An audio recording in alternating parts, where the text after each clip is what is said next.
Halo sobat sehat semua, Assalamualaikum warahmatullahi wabarakatuh. Salam jumpa kembali dengan saya Sugito di channel Berbagi Sehat.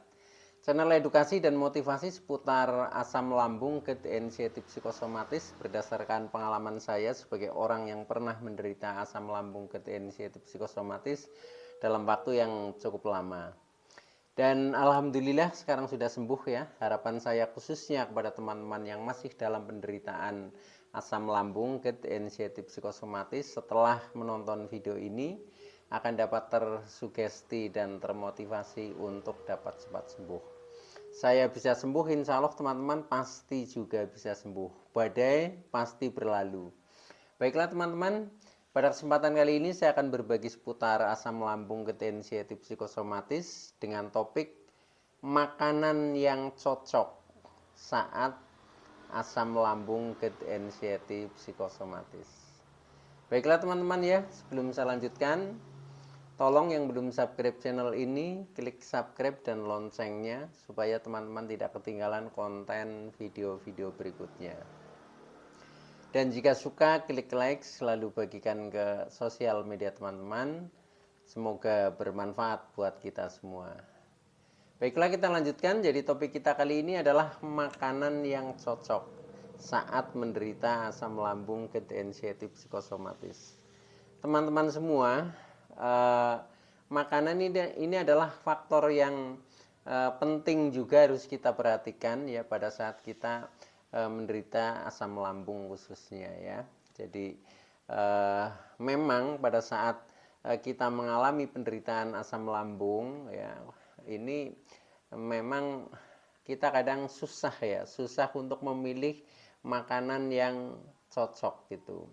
Karena apa? Karena yaitu pengalaman yang sudah saya alami ya, ketika kita habis makan itu kadang sering memicu sensasi ya, entah itu makan apa, nah, apalagi makanan yang memang kontradiksi dengan lambung kita ya, yang sering kita sebut sebagai makanan pantangan, itu malah kita pernah dulu sampai dengan takut makan ya, karena memang yaitu trauma terhadap efeknya ketika setelah makan itu menimbulkan banyak sensasi seperti itu. Bahkan hanya gara-gara makanan itu bisa juga, misalkan yang sudah sembuh pun ya, tiba-tiba itu menjadi kambuh gitu loh.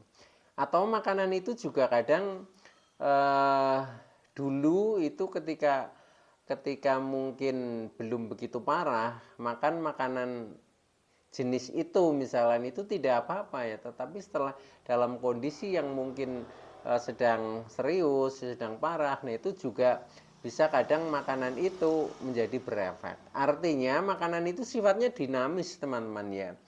Sebaliknya ketika kita memang kondisi kita sudah membaik ya, bisa jadi dulu ketika habis makanan jenis itu misalkan kita merasa sakit ya, mungkin perut merasa kembung, begah, perih ya, tidak nyaman di apa, di badan lah ya. Mungkin timbul rasa mengganjal, mual dan lain sebagainya ya.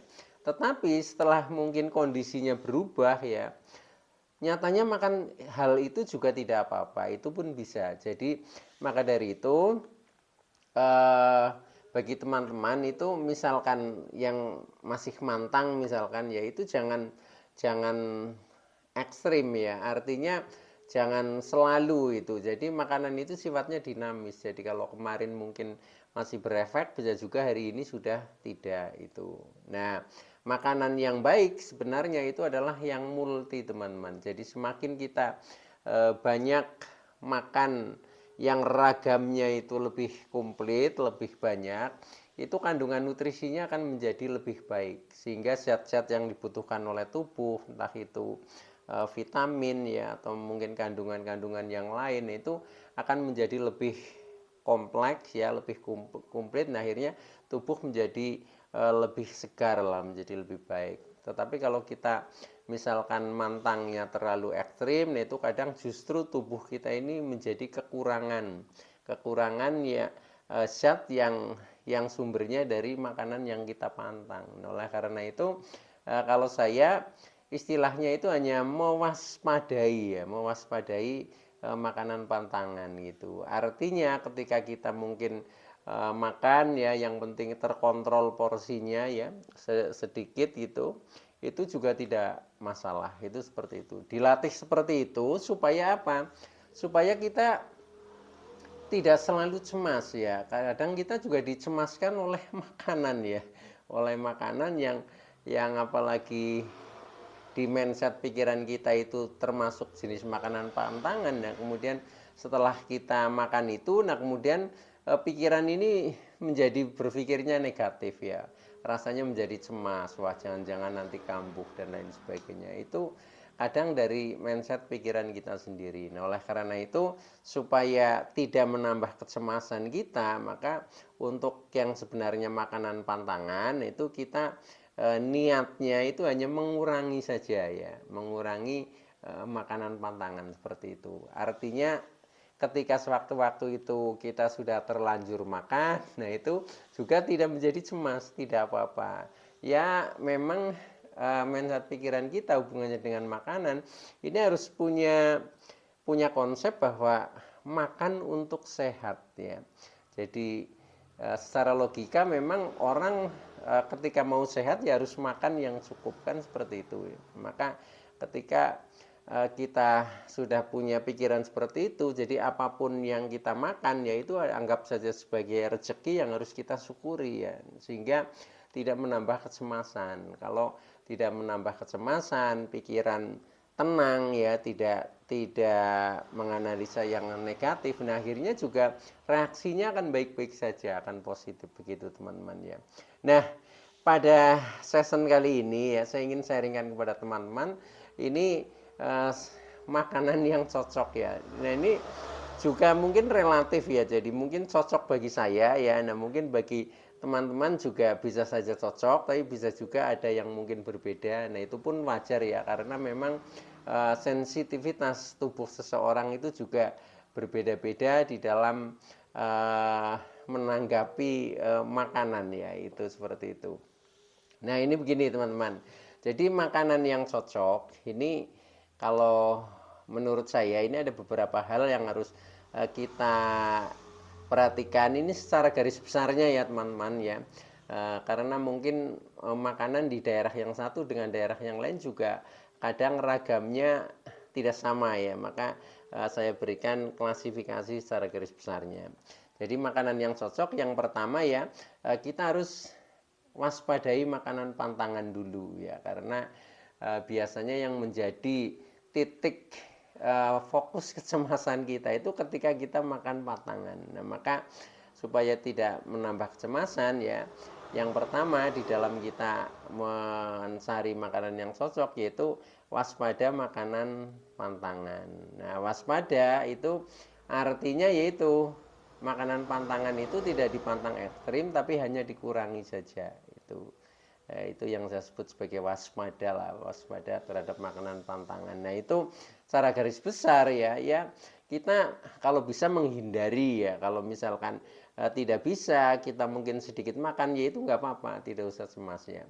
Nah itu diantaranya itu yang sering menjadi pantangan itu kan makanan yang pedas-pedas ya, contohnya sambal ya, yang asam-asam, contohnya buah jeruk misalkan ya. Kemudian makanan berlemak tinggi, contohnya daging merah ya, daging sapi, daging kambing, daging yang berkaki 4 lah, itu seperti itu. Nah itu nanti bisa ada solusinya ya. Itu kemudian makanan-makanan berminyak ya, contohnya gorengan ya. Nah kemudian yang bersantan itu seperti itu ya. Itu bukan berarti untuk dihindari total teman-teman. Contohnya misalkan goreng-goreng ya, goreng-gorengan ya, itu makan nggak apa-apa, yang penting itu jangan berlebihan ya. Kalau misalkan dalam sehari kita makan katakanlah gorengan itu dua ya, dua buah lah ya, dua, itu nggak apa-apa itu. Yang penting itu makannya itu tidak hanya itu ya, mungkin untuk lauk makan misalkan ya, sambil makan nasi itu aman-aman saja kok, seperti itu ya. Itu mewaspadai, termasuk juga mewaspadai minuman juga ya, minuman juga sering banyak minuman yang asam-asam ya, contohnya minuman jus misalkan ya, dan sebagainya itu juga banyak yang asam-asam, itu juga dihindari, nah atau dikurangi itu, termasuk seperti kopi juga kalau bisa dikurangi ya, syukur dihindari, nah, termasuk minuman-minuman yang beralkohol ya seperti soda dan lain sebagainya ya, itu pun juga hindari saja teman-teman, supaya lambung kita menjadi nyaman dan pikiran kita tidak menambah kecemasan. Itu yang pertama ya, jadi waspada terhadap makanan pantangan. Kemudian yang kedua, makan makanan yang lunak-lunak teman-teman. Jadi yang namanya kita sedang menderita asam lambung, gejala inisiatif psikosomatis, ini kan lambung belum begitu kuat lah ya, karena karena bermasalah ya. Nah itu maka supaya pencernaan itu menjadi lebih kondusif, nah itu kita pilih makanan yang lunak-lunak gitu. Yang lunak-lunak ya contohnya misalkan nasi ya, jangan yang nasi keras itu ya, tapi bisa memasak nasinya dibikin yang agak lembek ya. Agak lembek bukan berarti bubur ya, tapi di atasnya bubur lah ya, hampir seperti ketupat itu kan, sudah agak lembek ya itu. Nah itu nanti jauh lebih nyaman di lambung itu. Nah kemudian misalkan lauknya pun, nah itu ya kita pilih yang lunak-lunak juga, contohnya misalkan sayur ya, sayur misalkan kangkung atau bayam ya, atau mungkin yang lain, terong atau apa. Nah kita eh, lunak ya, ya lunak itu misalkan sayuran itu bisa diambil daun-daunnya saja ya, misalkan kangkung ya itu ambil daunnya aja nggak apa-apa ya, jangan sama tulang-tulangnya itu. Bayam ya sama seperti itu. Nah itu. Nah kalau misalkan sayuran yang lain, contohnya mungkin terong ya atau apa, nah itu memasaknya agak lama saja sehingga kan menjadi lebih lunak ya. Terong, labu ya, mungkin kentang ya. Nah itu dimasak yang agak lama sehingga menjadi lebih lunak ya, sehingga lebih nyaman di dalam lambung kita. Nah termasuk ketika kita misalkan ikan ya. Nah ikan itu kalau misalkan eh, dari daging ya, daging contohnya daging sapi itu agak keras ya, agak keras. Daging sapi, daging kambing ya itu agak keras ya. Nah termasuk daging ayam pun, kalau ayam kampung juga keras sekali. Nah itu caranya itu bisa memasaknya ya, memasaknya yang dibikin empuk lah ya, dibikin empuk, mungkin di presto atau gimana. Nah itu pun bisa ya, yang penting pokoknya bikin lunak, itu kecenderungannya di lambung akan menjadi lebih kondusif itu. Oke ya. Nah kemudian yang ketiga ya, itu makanan yang tidak berminyak. Ini jauh lebih nyaman juga, jadi lebih cocok. Makanan tidak berminyak ya, memang kalau kita misalkan beli di warung ya, ini sulit ya, sulit untuk didapatkan. Rata-rata di warung yang namanya sayur saja itu pakainya minyak ya itu. Apalagi yang namanya goreng-goreng seperti misalkan ayam goreng atau mungkin yang lain, itu kecenderungannya masaknya itu pakai minyak gitu. Nah itu akan lebih lebih mudahnya itu ketika kita membuat sendiri ya, membuat sendiri ya, makanan di rumah sendiri lah, masak sendiri istilahnya. Nah itu kita bisa akan menghindari minyak. Contohnya kita bikin sayur ya, ya bisa istilahnya sayur bening lah itu. Jadi cuma pakai air ya, kemudian dikasih bumbu ya, jangan dikasih cabai, tapi nah itu pun sudah enak seperti itu nggak apa-apa. Kalau misalkan daging, nah itu daging ya eh, bisa dibakar ya, bisa dibakar atau bisa dipepes ya, itu pun juga enak. Yang penting bumbunya itu sesuai dengan selera kita itu. Nah, untuk ikan biasanya saya itu dominannya itu pakainya ikan air, teman-teman. Karena ikan air itu lebih lunak ya, kemudian apa? Mungkin kandungan lemaknya juga tidak setinggi daging merah gitu. Nah, itu juga nyaman. Nah, ikan air itu juga bermacam-macam ya, tergantung di daerah teman-teman silahkan adanya apa, mungkin adanya lele, mungkin jair ya, mungkin gurame ya, mungkin ikan emas ya, atau mungkin ikan laut, itu juga tidak apa-apa ya, yang penting kita ambil dagingnya saja itu. Nah, itu kecenderungannya ini akan lebih lebih nyaman lah di perut itu, seperti itu. Oke ya, jadi kita pokoknya hindari yang berminyak, termasuk sampai dengan misalkan eh, ini apa, untuk ngemil ya. Untuk ngemil itu juga saya seringnya pakai rebusan, teman-teman. Rebusan ini ya bisa pisang rebus ya, bisa singkong rebus, bisa ubi-ubian ya, nah, talas misalkan, itu jauh lebih lebih ini apa, lebih damai lah di perut ya. Nah, lebih damai dan agak mengenyangkan ya, sehingga rasanya lambung ini menjadi tenang ya. Bahkan ya ketika dulu saya dalam kondisi yang paling parah ya, paling parah itu kalau makan apa-apa itu sedikit aja mual ya, rasanya enak. Itu saya ngemilnya itu rebusan labu kuning ya. Labu kuning itu lunak banget, teman-teman ya. Itu nyaman sekali di perut ya. Kemudian kelihatannya pencernaan juga menjadi lancar. Nah, akhirnya menjadi lebih lebih bertenaga lah, menjadi lebih baik gitu, seperti itu. Nah, itu dari makanan yang tidak berminyak. Nah, itu saya pakai yang model rebusan-rebusan. Oke, itu teman-teman. Nah, kemudian yang berikutnya ya, ini yang keempat ya, yaitu supaya cocok ya di lambung kita, yaitu atur porsi makan dan waktu makan, teman-teman. Ya, jadi walaupun ini juga sesuai dengan kondisi ya. Kalau kondisinya sudah membaik, mungkin waktu makannya tidak sehari 5 kali, tapi mungkin sudah kembali normal 3 kali. Nah, itu diatur sendiri ya. Termasuk porsi makannya ya. Porsi makan itu kalau memang perut masih sering begah ya, masih sering kembung, nah itu usahakan sering makan tetapi jangan terlalu banyak. Jadi ini menentukan sekali, teman-teman, porsinya itu. Jadi biasanya yaitu jadi makannya uh, sedikit tapi sering ya, sering.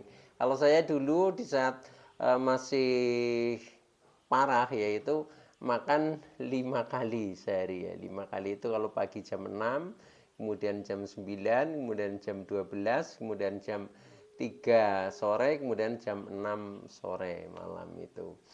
Nah, itu dengan porsi kecil ya, porsi kecil, tetapi dengan rutin seperti itu, nah ternyata juga perut menjadi lebih nyaman. Pokoknya kita pilih ya, kita pilih dengan porsi yang sudah kita coba ya. Kalau memang itu nyamannya segitu, ya udah itu pertahankan terus saja. Intinya yang penting perut itu jangan sampai kosong atau jangan sampai terlambat ya. Terlambat nanti akan menimbulkan perih, begah juga ya. Karena apa? Karena asam lambung ini kan produk terus ya. Nah, di saat tidak ada yang dicerna, nah itu kadang selain juga menjadi mengikis lambung, itu rasanya juga menjadi sensasinya nggak enak gitu. Maka dari itu tepati saja ya, tepati saja, atur porsi dan atur waktu makannya. Oke, teman-teman ya, itu. Nah, kemudian tip yang berikutnya ya, yang kelima ya, makan jangan berlebihan, teman-teman. Makan jangan berlebihan. Jadi intinya makan untuk sehat itu ya secukupnya ya, secukupnya. Nah, itu kalau sesuai dengan sunnah Rasul itu ya, kita makan ya setelah lapar dan berhenti makan sebelum kenyang. Artinya makan itu hanya secukupnya itu. jangan sampai merasa kenyang ya itu. Nah, dengan seperti itu juga lambung akan menjadi jauh lebih nyaman teman-teman itu. Jadi makan jangan berlebihan. Karena kalau berlebihan artinya kita sampai merasakan kenyang dan nanti ketika makanan banyak di dalam lambung kita ya otomatis produk asam lambung itu akan lebih banyak lagi. Nah, produk asam lambung yang lebih banyak lagi akhirnya perut menjadi begah ya, menjadi begah, mungkin juga sampai menimbulkan GERD. Nah, akhirnya menimbulkan sensasi yang bermacam-macam. Nah, akhirnya menjadi tidak nyaman. Nah, kalau seperti itu, nah akhirnya kita nggak sembuh-sembuh teman-teman ya. Maka makan jangan berlebihan itu. Tapi juga jangan kekurangan ya itu. Itu. Jadi ambil titik sedang lah, titik sedang aja itu. Nah, kemudian yang terakhir ya, ini yang keenam adalah minuman yang cocok ya. Minuman cocok bagi penderita asam lambung ketensiatif psikosomatis. Nah, ini pengalaman saya ya. Minuman yang paling cocok dan paling banyak saya minum itu adalah air putih ya, dan air putih itu usahakan yang hangat teman-teman. Seperti ini nih air putih biasa. Nah, kalau misalkan yang manis bagaimana? Ya boleh ya, misalkan supaya untuk menambah energi kita ya dikasih gula nggak apa-apa. Air putih dikasih gula juga boleh ya. Atau misalkan rasanya sudah bosan ya, pengen yang ada rasanya. Nah, itu kalau saya pakai teh ya, tapi tehnya bening. Jadi hanya saya kasih teh sedikit ya, tidak begitu kental ya. Nah, itu juga tidak apa-apa itu.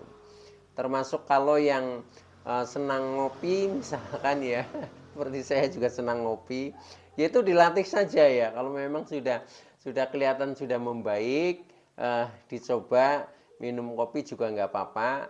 Tetapi pengalaman saya yang penting minum kopi itu sudah makan ya. Kalau perut kosong itu jangan. Jadi kalau sudah makan kemudian ngopi itu eh, kelihatannya tidak begitu masalah ya untuk saya loh ya tidak masalah. Jadi saya sudah seperti sekarang juga sudah ngopi lagi, cuma saya batasi tidak seperti dulu sebelum terkena asam lambung ketensiatif psikosomatik. Kalau sekarang paling maksimal sekali itu sehari 2 gelas, ini sudah maksimal, tapi yang sering paling hanya 1 gelas sehari itu ya, hanya untuk tombok kangen lah istilahnya ya itu begitu aja.